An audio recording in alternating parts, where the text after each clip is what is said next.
Terima kasih Bapak di surga untuk waktu yang terbaik yang Kau berikan kepada setiap kami sore ini. Kami boleh memuji, mengagungkan Engkau. Bapak, kami rindu untuk Kau ubahkan. Oleh sebab itu kami butuh tuntunan melalui firman-Mu. Berbicaralah, pakailah anak-Mu ini untuk menyampaikan pesan dan isi hati-Mu. Ampuni ya Bapa, segala dosa, kesalahan, kecerobohan, ketidakpatutan kami di hadapan-Mu, sehingga pemberitaan firman-Mu yang kami dengar ini boleh mendatangkan hormat kemuliaan hanya bagi Engkau. Urapilah kami semua, berikan kami hikmat untuk mengerti, bahkan ketetapan hati untuk menghidupi. Berbicaralah kepada setiap kami siap untuk menyambut firman-Mu. Di dalam nama Yesus. Amin, amin, amin. Silahkan duduk. Bapak, Ibu, Saudara yang dikasihi Tuhan, Shalom.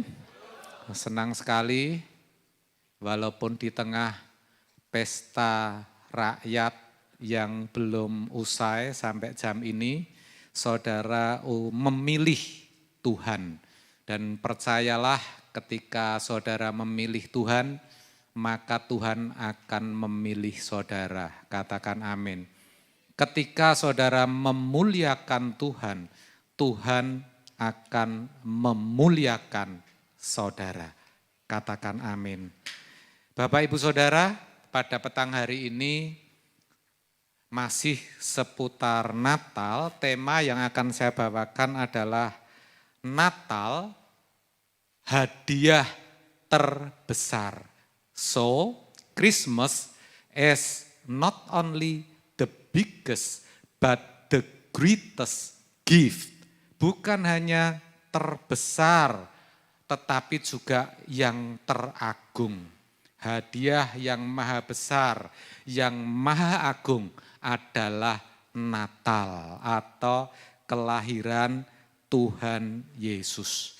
Bapak, Ibu, Saudara, berbicara soal hadiah. Tentu orang senang kalau menerima hadiah. Walaupun itu harus berebut. Betul ya saudara? Maka seringkali kalau ada games, permainan atau lomba, akan banyak pesertanya kalau ada hadiahnya. Betul? Kalau nggak ada hadiahnya males. Apalagi kalau hadiahnya itu dari orang besar, dari tokoh tertentu. Wow, itu lebih menarik. Bapak, Ibu, Saudara, hadiah yang diberikan seorang wali kota tentu lebih dihargai dan dipandang lebih besar daripada hadiah seorang lurah. Apalagi kalau hadiah itu dari seorang presiden. Belum lagi kalau hadiah itu sangat besar, saudara. Wah, pasti itu jadi rebutan. Jangankan hadiah ya saudara, bisa melihat dari kejauhan kirap ya pesta rakyat gitu aja, sudah rasanya itu seneng saudara. Padahal kalau menonton di televisi lebih jelas saudara, tapi memilih untuk ikut berpartisipasi. Itu baru cuman menyaksikan, belum dapat hadiah saudara. Tapi pada petang hari ini saya ajak Bapak, Ibu, Saudara, sesekali kita berfantasi. Kita coba bayangkan, andai-andai ya, saudara diberi hadiah dari Pak Jokowi. Dan hadiahnya enggak main-main saudara, Istana Negara. Kira-kira bagaimana? Enggak mungkin Pak, makanya namanya juga andai-andai saudara. Kira-kira saudara mau atau tidak? Wah, enggak usah ditanya Pak, tentu mau. Ya.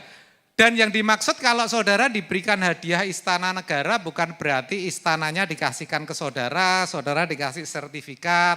tentu bukan seperti itu ya.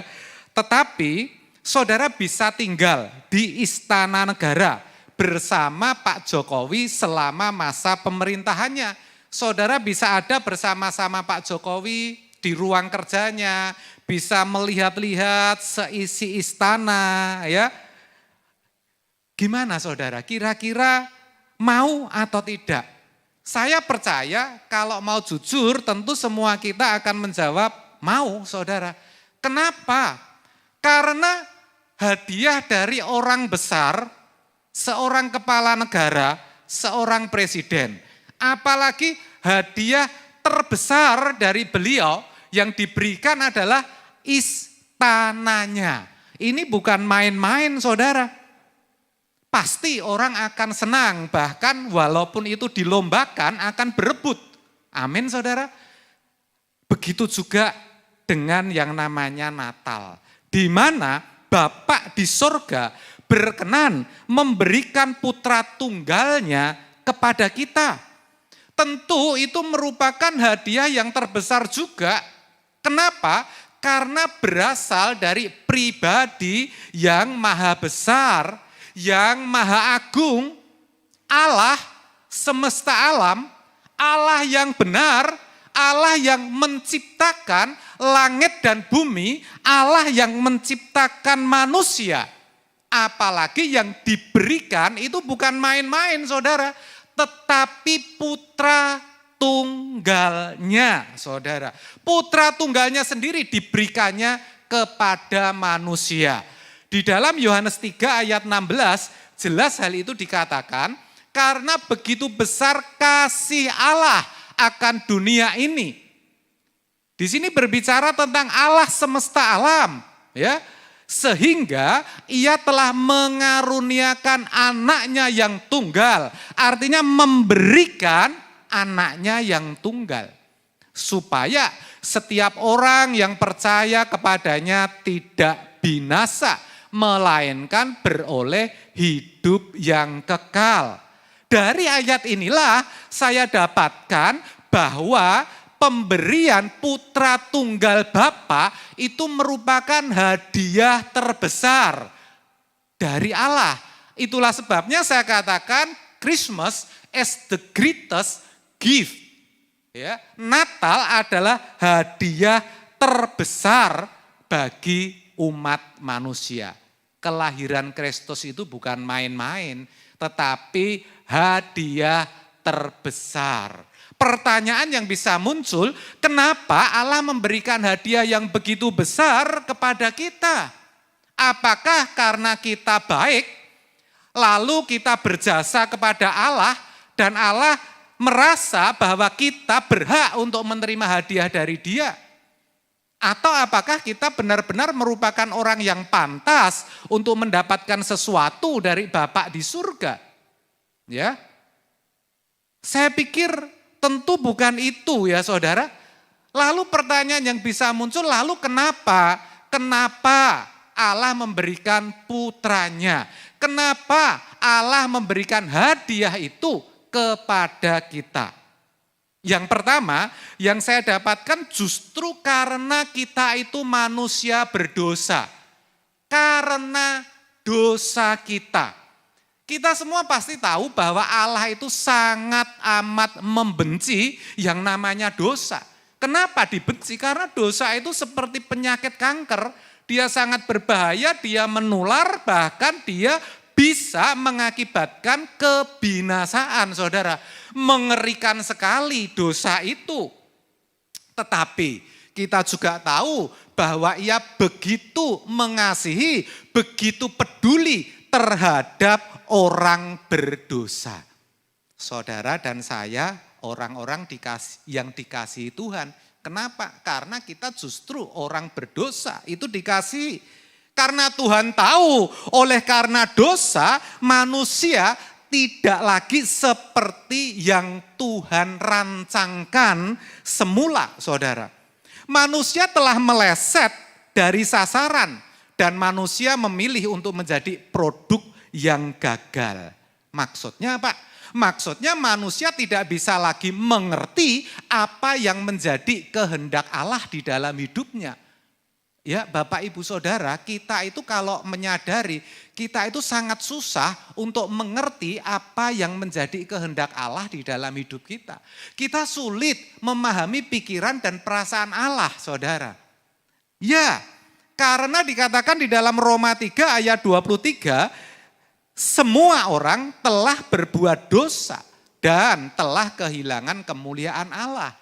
Maksudnya telah kehilangan kemuliaan Allah itu apa, Pak? Maksudnya kita sudah tidak bisa sepikiran dan seperasaan dengan Allah. Dan dalam hal ini manusia itu dari waktu ke waktu, dari generasi ke generasi itu membuktikan diri tidak bisa menyelesaikan masalah dosanya. Tidak bisa melepaskan diri dari belenggu dosa dengan kekuatan dan usahanya sendiri, enggak bisa. Waktu saya menyampaikan khotbah sukacita Natal sudah saya singgung bahwa sehebat apapun perjuangan manusia, sebaik apapun keadaannya, manusia itu tidak bisa menyelesaikan kodrat dosa di dalam dirinya. Itulah sebabnya Allah berikan putranya yang tunggal sebagai hadiah terbesar. Yang ngerti katakan amin. Itu alasan yang pertama. Alasan yang kedua apa? Kenapa Allah sampai memberikan putranya yang tunggal? Alasan yang kedua, karena upah dosa adalah maut. Saudara, yang namanya maut artinya kebinasaan kekal. Itu berarti bukan saja manusia akan mengalami kematian secara fisik. Bukan hanya itu, tetapi manusia akan mengalami kematian kekal di api neraka. Mengalami kebinasaan kekal, keterpisahan dari Allah untuk selama-lamanya, saudara. Artinya binasa itu terpisah dari Allah untuk selama-lamanya. Dan itu suatu keadaan yang sangat amat mengerikan. Yang seharusnya ditakuti dan digentari oleh setiap manusia. Khususnya orang-orang percaya. Ya, tetapi sayang sekali banyak yang tidak memperhatikan akan hal ini. Sehingga tidak memiliki kegentaran di dalam hidupnya, saudara. Ya, saudara perlu tahu bahwa Tuhan itu tidak pernah merancangkan yang namanya kebinasaan. Tuhan tidak pernah merancangkan manusia untuk binasa. Karena memang manusia itu diciptakan sebagai makhluk kekal. Ya, manusia ditempatkan di Taman Eden itu tujuannya diciptakan sebagai makhluk kekal. Di sanalah Tuhan rindu supaya bisa ada bersama-sama dengan manusia. Bapak, Ibu, Saudara, itulah sebabnya ketika selesai menciptakan manusia, Allah berfirman bahwa semua yang dijadikannya itu sungguh amat baik. Dan faktanya memang Tuhan tidak menciptakan yang namanya neraka. Kalau saudara baca dari Kejadian sampai Wahyu, tidak tersirat sedikit pun bahwa Allah itu menciptakan yang namanya neraka. Itu sebagai bukti bahwa Allah itu sejatinya menciptakan manusia sebagai makhluk kekal. Divine purpose, maksud ilahi dari penciptaan manusia itu adalah kekal. Amin, saudara. Jadi untuk maksud kekal itulah Allah memberikan putra tunggalnya sebagai hadiah yang terbesar. Jadi jangan salah ya, ketika kita memperingati Natal, ketika kita mengingat kelahiran Kristus Yesus Tuhan, itu berarti kita diingatkan bahwa sejatinya untuk maksud kekekalanlah Allah mengutus putra tunggalnya untuk datang ke dalam dunia ini. Bukan maksud lain. Ya, makanya di dalam Yohanes 3 ayat yang ke-17 dikatakan ya bahwa Allah mengutus anaknya ke dalam dunia bukan untuk menghakimi, tetapi untuk menyelamatkannya oleh dia. Artinya untuk menyelamatkan dunia melalui karyanya, karya Kristus Yesus. Itu alasan yang kedua. Alasan yang ketiga, karena Allah mau kita hidup selama-lamanya bersama-sama dengan Dia di surga yang mulia.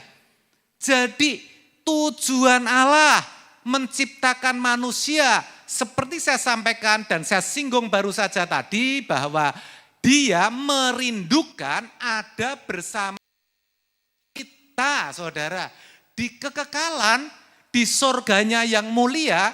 Makanya di dalam Yohanes 14 ayat 3, ini keliru ditulis Roma kalau enggak salah bisa ditampilkan, ya. Dikatakan supaya di tempat, nah itu kan Roma, harusnya Yohanes, saudara, Yohanes 4 ayat 3, supaya di tempat di mana aku berada, kamu pun berada. Ini Tuhan Yesus sendiri yang mengatakan, jangan gentar dan jangan gelisah hatimu. Aku pergi ke situ untuk menyediakan tempat bagimu. Dan apabila aku telah pergi ke situ dan menyediakan tempat bagimu, aku akan datang kembali kepadamu dan akan membawamu ke tempat di mana aku berada, supaya kamu berada. Di mana itu? Di langit yang baru dan bumi yang baru, di kekekalan, di surga yang mulia. Itulah tujuan akhir hidup setiap orang percaya yang harus diperjuangkan. Yang ngerti katakan amin. Itulah kerinduan Allah, bisa kembali ada bersama-sama dengan kita di dalam satu persekutuan yang harmoni, saudara.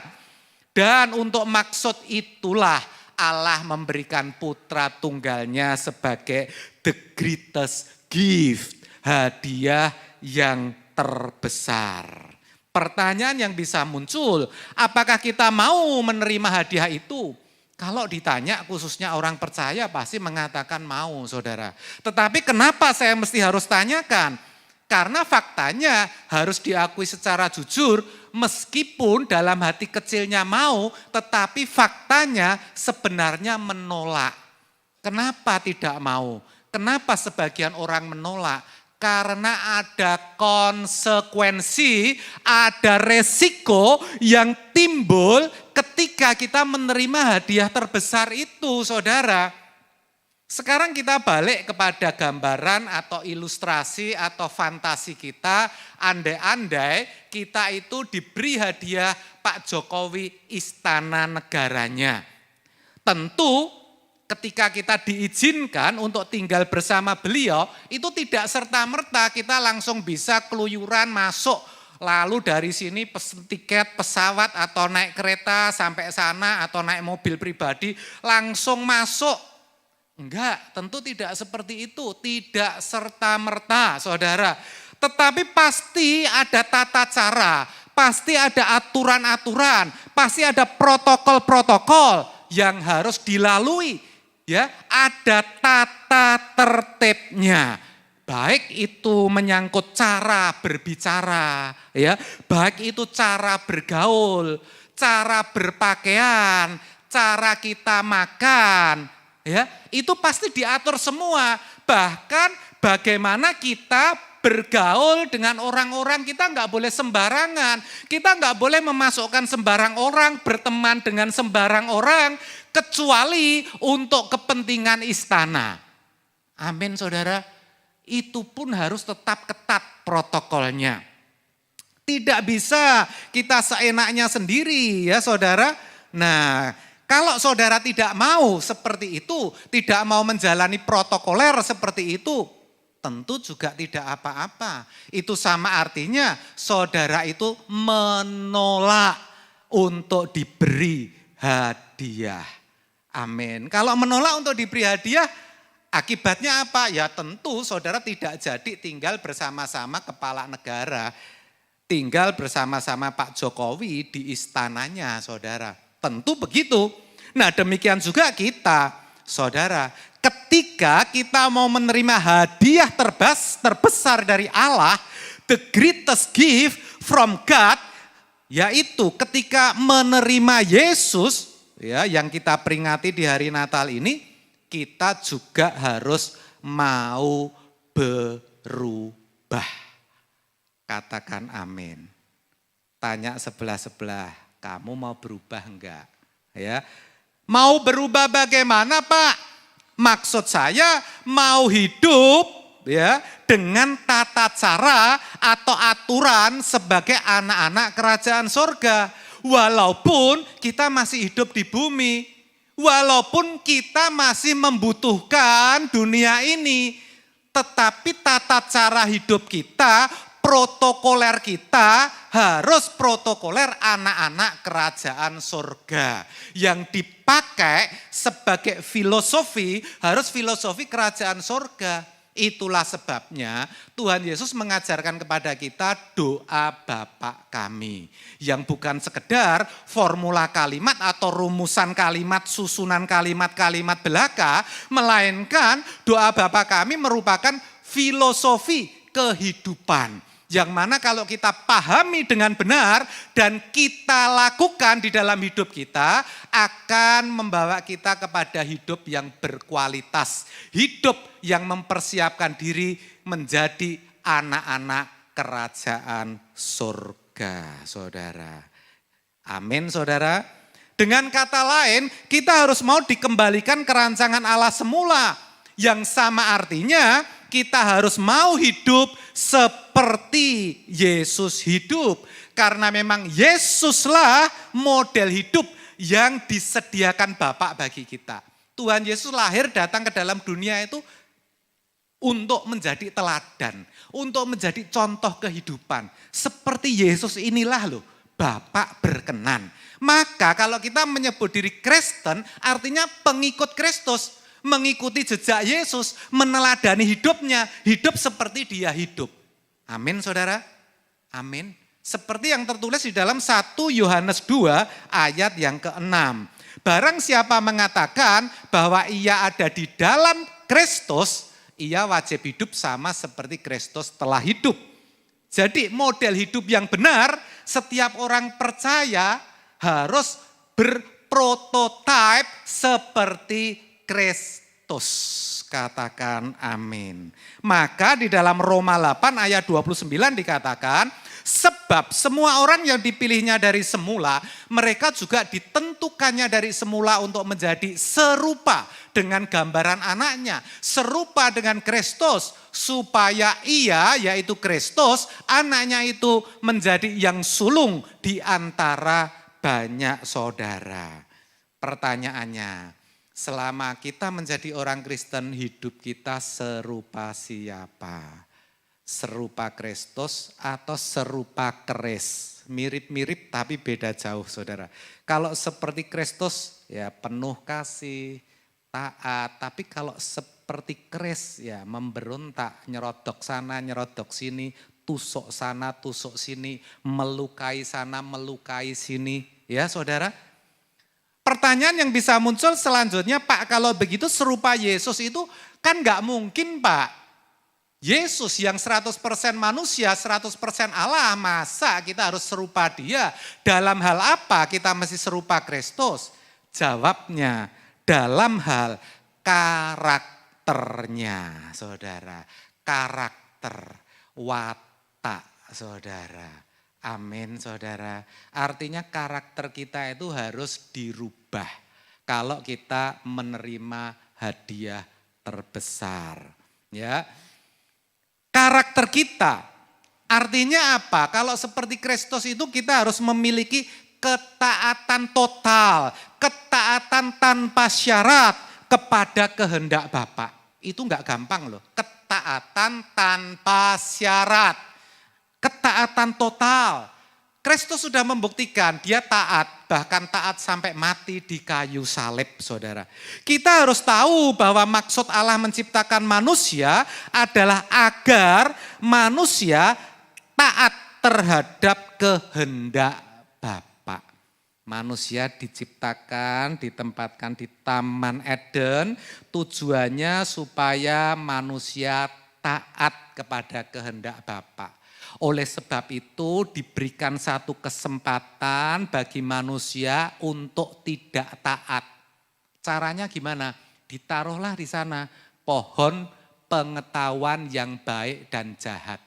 Dikasihlah peringatan, jangan kamu makan buah dari pohon pengetahuan yang baik dan yang jahat. Di sini diberikan pilihan supaya Allah Bapa bisa mengerti apakah manusia memilih Allah atau memilih setan. Ternyata yang dipilih setan. Enggak taat, saudara, diambil, dimakan. Maka manusia menjadi tidak seperti yang Allah mau. Tidak seperti yang Allah rancangkan, saudara. Allah merancang, Allah menciptakan itu supaya taat. Tapi nyatanya enggak taat. Pak lah kok dikasih pohon gara-garanya itu. Lah kalau enggak dikasih pohon ya enggak bisa tahu. Bagaimana kita bisa taat kalau kita bisa tahu kalau manusia taat kalau tidak diberi pilihan untuk tidak taat, saudara. Maka pilihan itu harus diberikan walaupun resikonya seperti ini. Akhirnya manusia jatuh, Bapak Ibu Saudara. Ya, kita tahu ternyata manusia pertama itu gagal, maka muncullah Adam kedua, yaitu Tuhan Yesus. Kristus Yesus, ya. Melalui teladan hidup Yesus, Allah hendak mengembalikan manusia kerancangannya semula supaya manusia yang tadinya itu enggak taat atau gagal taat bisa kembali menjadi taat total atau taat tanpa syarat terhadap kehendak Bapa. Tetapi untuk mengetahui kehendak Bapa menjadi masalah tersendiri, saudara. Karena untuk mengetahui kehendak Bapa itu bukan sesuatu yang mudah. Kenapa Pak kok enggak mudah? Karena jiwanya terlanjur meleset, kita itu terlanjur berdosa, ya, mewarisi dosa Adam, saudara. Oleh karena seorang berbuat dosa, maka semua orang menjadi berdosa. Alkitab berkata seperti itu. Itu artinya kita mewarisi dosa Adam, ya. Oleh sebab itu, kita harus berjuang untuk bisa mengerti kehendak Allah di dalam hidup kita dan taat kepadanya. Caranya bagaimana? Bagaimana kita bisa tahu kehendak Bapa? Yang pertama, kita harus membangun keintiman dengan Dia melalui doa dan saat teduh. Makanya di dalam 1 Tesalonika 5 ayat 17 dikatakan tetaplah berdoa. Perhatikan, tetaplah. Artinya ketika kita senang kan kita bisa doa, saudara. Ketika kita diberkati kan kita bisa doa. Maka ketika kita tidak senang, ketika dalam keadaan tidak aman, ya, ketika kita tidak sedang diberkati, kita juga harus berdoa. Amin. Ketika kita sehat, kita berdoa, saudara. Ketika kita sakit, kita berdoa, maaf. Maka ketika kita sehat, kita juga harus berdoa. Ya. Ketika dipuji-puji orang, kita bisa bersyukur. Maka ketika kita dikhianati orang, ketika kita disakiti orang, kita juga harus bisa mengucap syukur melalui doa-doa kita. Amin, saudara. Itu tidak mudah. Kenapa? Karena dalam doa kita pun kita harus bisa sampai benar-benar berkomunikasi dengan Tuhan. Kita berbicara, Tuhan mendengar. Tuhan berbicara, gantian kita yang mendengar, saudara. Harus dua arah. Dan untuk itu tidak mudah. Saya katakan tidak mudah. Kita harus sabar dan mau menunggu. Saya ulang ya, ketika kita berdoa kita harus sabar dan mau menunggu, saudara. Makanya penting untuk doa berjemaat. Amin. Diadakan persekutuan doa malam, persekutuan doa pagi. Tujuannya apa? Kalau you berdoa sendiri, kadang nggak sabar saudara. Loh jujur kok bener nggak? Jujur seperti itu, tetapi kalau berjemaah, saudara doa bersama-sama, ada yang mimpin, ketika saudara mau berhenti, yang mimpin masih terus, ya kita pastikan ngikutin saudara. Bener nggak? Itulah sebabnya, maka ketika kita berdoa, kita harus punya waktu cukup. Kita harus punya waktu cukup dan kita harus memiliki kerinduan untuk bertemu Tuhan. Ingat baik-baik, saya ulang, ketika kita berdoa, kita harus punya waktu cukup dan kerinduan yang sungguh-sungguh untuk ketemu Tuhan. Ya, jadi kalau berdoa kita harus punya apa? Waktu cukup dan kerinduan yang sungguh-sungguh untuk ketemu Tuhan. Saudara doa pagi 5:30 sampai jam 6:30. Saudara jam 6 ada acara, percuma. Itu enggak akan ketemu Tuhan. Saudara pasti baru sebentar lihat jam, wes jam 6 urung, 6 kurang seperempat, baru begini sebentar, baru 5 menit, pikirnya sudah lama saudara. Enggak pernah ketemu. Nah kalau saudara enggak pernah ketemu, lah saudara minta ya percuma saudara, ngeklik aja belum. Amin saudara. Yang kedua, bagaimana kita bisa mengerti kehendak Tuhan? Yaitu melalui firman-Nya saudara. Karena di dalam Yohanes 1 ayat 1 mengatakan firman itu adalah Allah sendiri. Maka mau tidak mau pikiran kita ini harus kita renov. Ya, pikiran kita ini harus kita baharui. Seperti yang dituliskan dalam Roma 12 ayatnya yang kedua. Di mana dikatakan berubahlah oleh pembaharuan budimu. Budi, berbicara akal budi, yaitu apa? Pikiran. Pikiran kita ini harus kita baharui. Supaya apa? Supaya kamu dapat membedakan manakah kehendak Allah, apa yang baik, yang berkenan kepada Allah dan yang sempurna. Jadi untuk mengetahui kehendak Allah yang harus dirubah itu paradigma berpikir kita.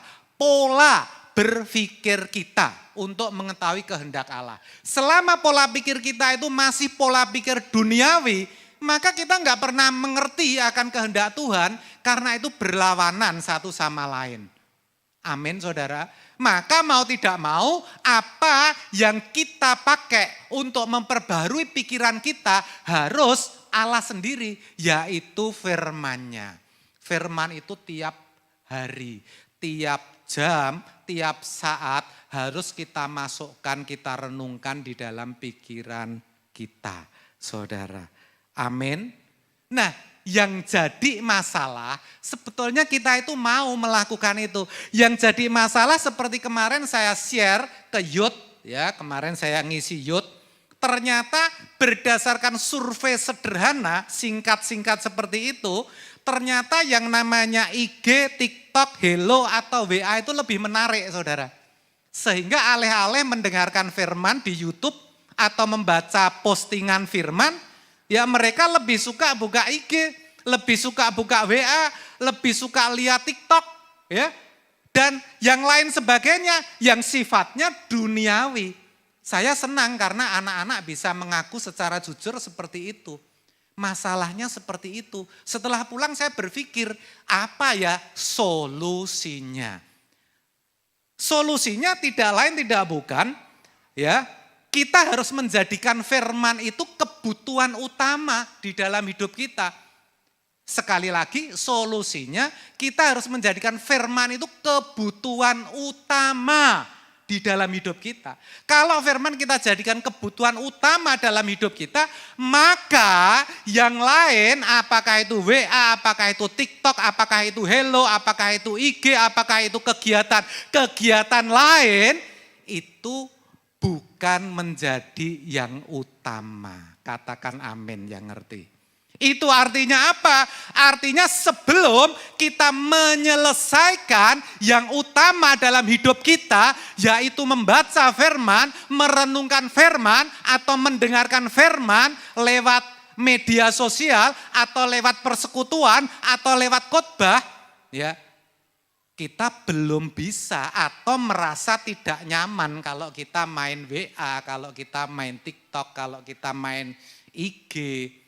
Walaupun itu sekedar buka, memang sepertinya cuma buka saja. Saya pun mengalami, maksudnya tuh nggak mau berlama-lama, cuma mau lihat sih ada pesan dari seseorang atau bukan. Tapi setelah saya buka yang satu itu, jalar saudara, ke yang lain karena yang lain kelihatan. Amin saudara. Oh iya, ini ada pesan nggak ya dari grup BP? Oh ada pesan nggak ya dari Solo Barat? Jadi kebuka semua. Tanpa sadar 1/4 jam, tanpa sadar setengah jam. Dan tanpa sadar itu semua telah menjadi yang utama dalam hidup saya. Amin saudara. Sehingga menggeser posisi firman. Firman gak lagi menjadi posisi yang terutama. Makanya Tuhan Yesus berkata dan mengingatkan, carilah dahulu kerajaan Allah dan kebenarannya. Maka semua itu akan ditambahkan, semua akan beres. Amin saudara. Itu penting bagi setiap kita. Oleh sebab itu, kalau kita rindu menjadikan firman yang utama, kita harus nekat saudara. Gak ada cara lain ya, karena kita harus berani ya mengutamakan firman daripada yang lain. Pertanyaannya, saudara berani enggak saudara? Tanya sebelah, kamu berani enggak kira-kira kayak begitu? Kemarin saya sudah kesaksian dengan anak-anak youth, bukan karena saya hamba Tuhan, tetapi saya bisa berjam-jam kalau merenungkan firman Tuhan. Jadi kalau saya menyampaikan seperti ini itu bukan instan, bukan tahu-tahu saya bisa ngomong gini. Enggak saudara, juga bukan karena saya diajar oleh institusi tertentu, enggak juga. Tetapi karena waktu yang banyak yang saya luangkan untuk mengeksplor, untuk mencari kebenaran firman Tuhan, untuk bertanya kepada Tuhan apa maksudnya, maka Tuhan kasih tahu saudara. Jadi saudara pun jangan berpikir saya lebih dari saudara. Kita itu sama, we are the same saudara. Sama, persoalannya saya mau, saudara belum tentu mau. Kalau saudara mau, saudara bisa. Saudara ngomong karena Bapak Bambang hamba Tuhan belum tentu. Karena saya juga hidup di lingkungan hamba Tuhan. Jadi saya tahu saudara. Amin saudara. Saudara bisa perhatikan betul apa yang saya katakan. Itu yang kedua. Bagaimana kita bisa mengerti kehendak Tuhan. Yang ketiga. Dengan memperhatikan setiap peristiwa yang kita alami. Karena di dalam Roma 8 ayat 28 dikatakan. Kita tahu sekarang bahwa Allah turut bekerja dalam segala sesuatu untuk mendatangkan kebaikan. Bukan ke sembarang orang, tapi jelas bagi mereka yang mengasihi Dia. Artinya apa? Orang-orang yang mengasihi Allah yang akan tahu ada campur tangan Tuhan. Kalau orang nggak mengasihi Allah, dia nggak mungkin tahu kalau ada campur tangan Tuhan. Karena menurut versi dunia itu bukan kebaikan. Amin saudara. Tapi orang yang mengasihi Tuhan akan tahu, oh ini karya Allah di dalam hidupku. Oh ada pesan Allah bagi aku melalui peristiwa ini. Itulah sebabnya kita harus memperhatikan setiap kejadian yang kita alami di dalam hidup kita. Karena memang faktanya ya seringkali Tuhan menyatakan kehendaknya itu melalui peristiwa yang kita alami. Betapa banyak dan kita harus jujur orang-orang diubahkan karena mengalami sesuatu. Sekarang enggak merokok lagi. Kenapa Pak? Enggak merokok lagi. Karena paru-parunya tinggal separuh saudara. Coba kalau paru-parunya tetap utuh, tetap merokok saudara. Itulah sebabnya ya. Kalau sampai paru-parunya tinggal separuh, dia perhatikan betul kenapa bisa seperti ini ya. Oh karena rokok, dokter ngomong kamu gak boleh ngerokok lagi. Kenapa Pak? Karena jantungmu ini kalau kamu pakai ngerokok umurnya lebih pendek. Gak ngerokok lagi. Coba kalau gak divonis kena jantung, tetap merokok. Amin saudara. Oh sekarang gak judi lagi, gak judi online lagi. Kenapa? Habis-habisan saudara. Coba kalau dikasih menang kalah, menang kalah, menang menang menang. Coba saudara bayangkan masih judi apa judi kira-kira? Tetap judi. Gak ada perubahan ke arah yang lebih baik. Makanya peristiwa itu seringkali dipakai Allah untuk mengubah seseorang menjadi lebih baik. Demi maksud kekekalan menjadi semakin serupa dengan Kristus. Melalui peristiwa khususnya yang tidak mengenakan, yang tidak nyaman, yang terjadi, yang kita alami dalam hidup kita, Tuhan itu sedang membentuk dan mendewasakan kita. Yang ngerti ngomong amin. Ya, jadi jangan buru-buru ketika saudara menghadapi sesuatu masalah, persoalan yang membuat saudara tidak nyaman, yang membuat saudara sengsara dan menderita, yang membuat saudara kehilangan banyak uang, yang membuat saudara mengalami segala sesuatu yang tidak enak. Saudara buru-buru mengklaim bahwa itu satu kecelakaan, bahwa itu satu musibah, bahwa kenapa Tuhan tidak mengasihi saudara. Keliru saudara, justru melalui peristiwa-peristiwa itu saudara akan dibawa kepada kemuliaan saudara. Saudara akan semakin diserupakan dengan Kristus.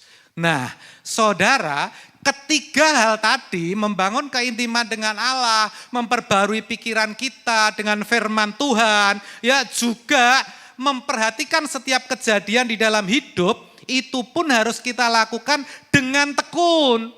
Artinya terus menerus sepanjang hidup kita.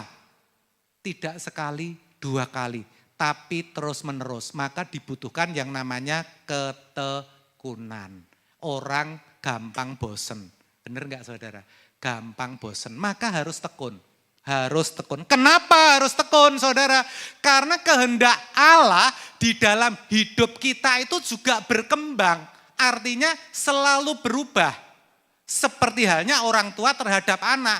Orang tua terhadap anak enggak mungkin anaknya ketika masih kanak-kanak diminta untuk nyetir motor, dibelikan motor. Ah ini ada Revo yang baru atau Jupiter apa NMAX atau apa itu yang baru aku beliin aja. Padahal masih SD, nonton aja belum dia dibeliin, diajarin.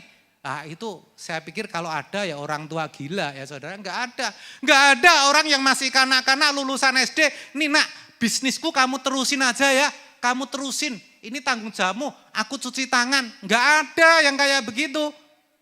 Amin saudara. Maka kehendak yang diberikan kepada anak-anak yang belum dewasa tentu sebatas usianya. Ya saudara, dia butuh sekolah disekolahkan, malah masih diberi saudara. Oh dia butuh apa, pakaian diantar ke mall, minta apa dikasih, betul enggak saudara? Karena masih kanak-kanak. Seiring dengan bertambahnya usia, kehendak orang tua terhadap anaknya tentu berbeda. Karena orang tua pasti merindukan anaknya menjadi anak yang dewasa, yang bisa mandiri, yang bisa diserai tanggung jawab saudara. Semakin usianya bertambah, sudah menikah, oh nak sekarang tokoku kamu pegang aja. Kamu sudah bisa aku kasih tanggung jawab. Ya, coba kelola dengan baik. Ya, diberi tanggung jawab yang lebih besar. Demikian pula kita dengan Bapak di surga, Bapak Ibu Saudara, kita harus terus mencari tahu apa yang menjadi kehendak Bapak di dalam hidup kita, lalu kita lakukan sehingga kita bisa selalu menyukakan perasaan Bapak. Amin saudara. Kita mengerti, oh Tuhan mau aku harus begini ya. Maka kita kerjakan yang itu. Oh kita tahu bahwa kalau ini saya lakukan Tuhan akan dirugikan. Ya tidak dilakukan. Amin saudara. Maka lah pertanyaannya begini lah, kalau kita tidak mau gimana Pak? Ya boleh, enggak apa-apa, hidup itu pilihan dan bisa. Tetapi itu berarti kita tidak mau dikembalikan ke rancangan Allah semula. Yang artinya menolak the greatest gift, kita menolak hadiah terbesar dari Bapak. Boleh, enggak melakukan kehendak Bapak boleh, tapi berarti kita nolak hadiah. Kalau nolak hadiah ada resikonya, apa? Kita pasti juga ditolak ketika kita mau masuk ke dalam kerajaannya. Amin. Jadi Bapak Ibu Saudara, melalui momen-momen Natal tahun ini, bulan ini ya, mari kita kembali renungkan apakah di dalam kekristenan kita sudah benar-benar menerima Tuhan Yesus sebagai hadiah terbesar dari Bapa. Kita enggak saling mengoreksi orang lain, tapi kita koreksi diri kita sendiri. Kalau belum, mari kita berubah. Jangan sampai ketika kita menutup mata, kita melihat kekekalan yang maha dahsyat itu, ya, kita ketakutan, kita gemetar, dan bahkan kita kecewa karena kita sadar bahwa ternyata kita telah menolak anugerah, kita telah menolak hadiah terbesar yang Bapa berikan kepada kita. Biarlah ini boleh memotivasi kita boleh merefleksikan diri menjelang akhir tahun ini, sehingga kita betul-betul menghargai momen Natal atau kelahiran Kristus. Kita diubahkan menjadi semakin berkenan. Amin. Tuhan Yesus memberkati. Saya undang pemain musik bisa maju ke depan. Kita pujikan satu pujian, begitu besar kasih Allahku.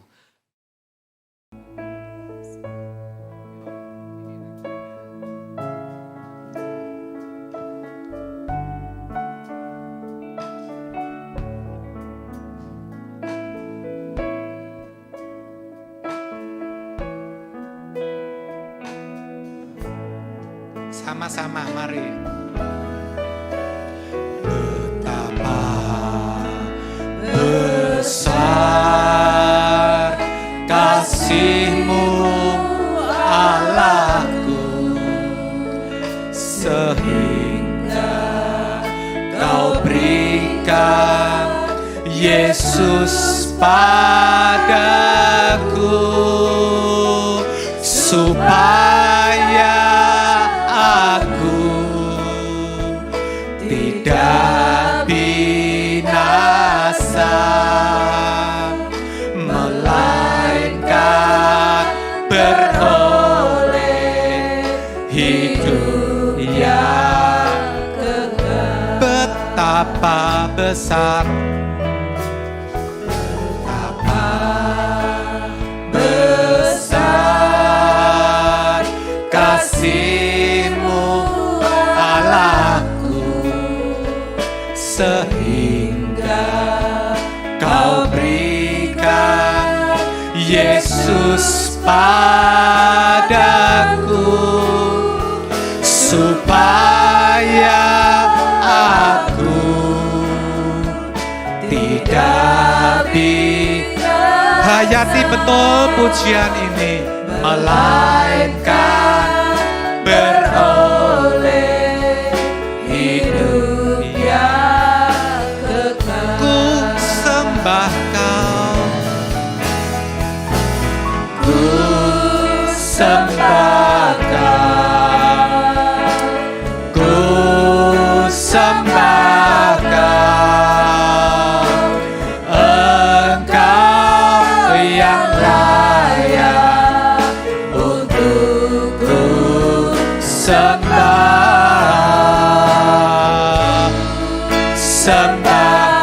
Mari saudara, saya undang bangkit berdiri.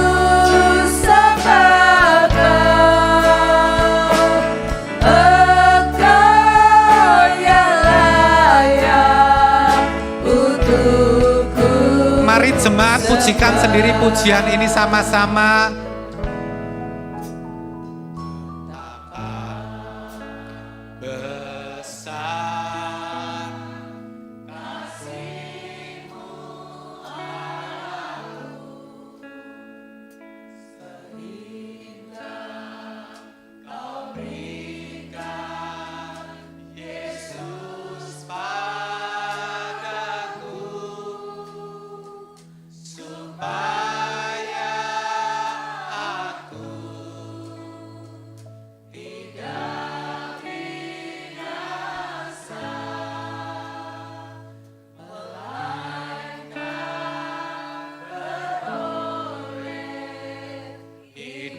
Angkat tanganmu, katakan ku sembah Kau dengan tulus.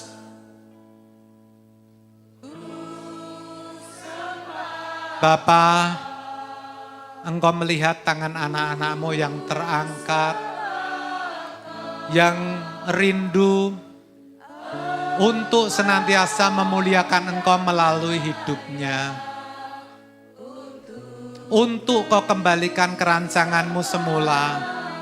Tuhan, tolong mereka, berikan mereka kesanggupan Berikan mereka kesanggupan, sehingga hidup mereka boleh diubahkan. Mereka boleh benar-benar merasakan dan menikmati berkat-berkat yang terbaik daripadamu di dalam kehidupannya. Sama-sama ku sembah Kau di dalam nama Yesus. Sama-sama musik. Ku sembah,